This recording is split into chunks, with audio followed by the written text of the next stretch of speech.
又是一輛71厘米長的旗艦級 F1，不但拿下了阿爾派車隊和倍耐力的双授权，在積木設計方面也是可圈可點，包括堪稱模型級還原的外觀表現，甚至還通過積木零件搭建出了文丘里底板。整個套裝也是採用了全印刷件，包括印刷件輪胎，不但是光頭胎，同時也是前窄後寬，甚至還可以在10號和43號2套塗裝中自由選擇。另外還有高達19頁開篇彩圖的超旗艦級拼搭手冊。功能方面則是有轉向與方向盤聯動、行駛與發動機聯動、DRS 尾翼聯動，以及前後推桿懸架。這就是國產雙鷹咖搭最新發布的阿爾派 A525。本期評測我們就來詳細的看一下這款套裝的具體表現。先看包裝，彩盒採用了天地蓋設計，右下角可以看到加斯利和科拉平托2名車手。彩盒背面除了後側方視角图以外，下面則是原型車照片以及一些功能圖示。打開彩盒，裡面一共有2個零件分盒，外加一個輪胎輪毂分盒。2173片零件一共分成了39個零件分包，8個大步驟。其中印刷件包括印刷件輪胎都是採用了專門的零件袋進行單獨包裝，並且其中部分跨磚的图案也是先拼成了一個模塊以後再整體印刷，從而避免了印刷公差可能導致的圖案斷差問題。目前看来，可以說這種印刷方法以及包括前窄後寬的輪胎都已經是咖搭 F1 的一貫風格了，確實是非常的用心。再看這塊8×16的展示名牌，也是採用了 UV 印刷工藝，哪怕用指甲去摳也是不太能摳掉的。拼搭手冊裝在透明袋子裡，厚度有1厘米多，開篇做了19頁的彩圖，除了大量的原型車照片，甚至還有車隊2位車手的職業生涯數據統計。另外就是原型車對比，可以看到這個還原度確實是非常的到位。那總部數一共是有855部，步均2.54片零件，屬於非常細緻的分布設計。在這款套裝中，仍然是包含了大量的咖搭獨有零件，其中這枚2×3的销孔與軸孔連接件，我們是第一次看到。好了，那麼下面我們就来看一下這輛 F1 的內部設計。第一大步驟完成底盤核心框架，主要是採用框架零件和孔壁零件進行搭建。另外這裡還可以看到一部分文丘里底板的相關結構。除此之外，可以看到這輛 F1 的內構基本是以黑色零件為主，基本沒有做零件分色，外觀更整潔，找件稍麻煩。後懸架採用了推桿懸架方案，比較特別的是上叉臂並沒有採用一般 F1 常見的 A 字形叉臂結構，而是一個平行四邊形。其原因可能是為了避讓從懸架底部向上伸出的推桿。下叉臂也很特別，雖然是 A 字形結構，不過2根叉臂呢並不在同一個高度上。進一步的，推桿向上伸出以後，繼續連接中間這裡的一組搖臂結構，而每組搖臂結構的另一端則是連接2枚小號硬避震，所以一共4枚小號硬避震所提供的阻力確實是非常大，以至於懸架的運動幾乎完全不能作用在這幾枚避震零件上。或者說，懸架的運動包括回彈，其實依靠的是塑膠零件本身的變形，而並不是避震零件。在後懸架上方可以看到一組控制尾翼升降的連桿結構。V6 發動機並沒有使用發動機零件，而是使用32184搭建氣缸，另外使用十字軸作為活塞，從而搭建出了一個體積占用稍小的 V6 發動機模塊。稍後呢會通過2組球形萬向節和後懸架連接。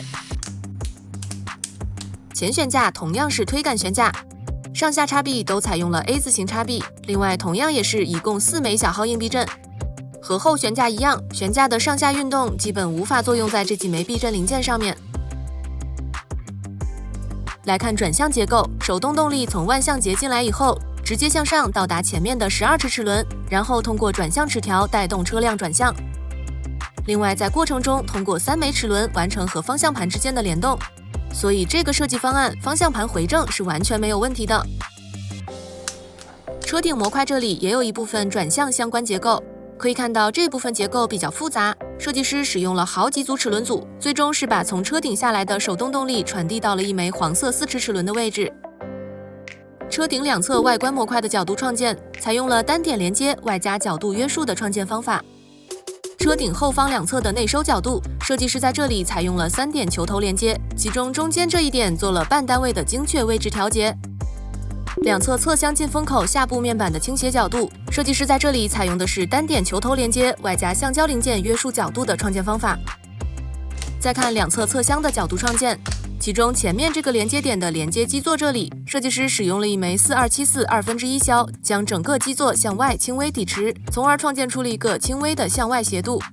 類似的還包括側箱後部這裡，設計師使用了一枚1×1的圓形平面磚，對其傾斜角度進行了精確的調節。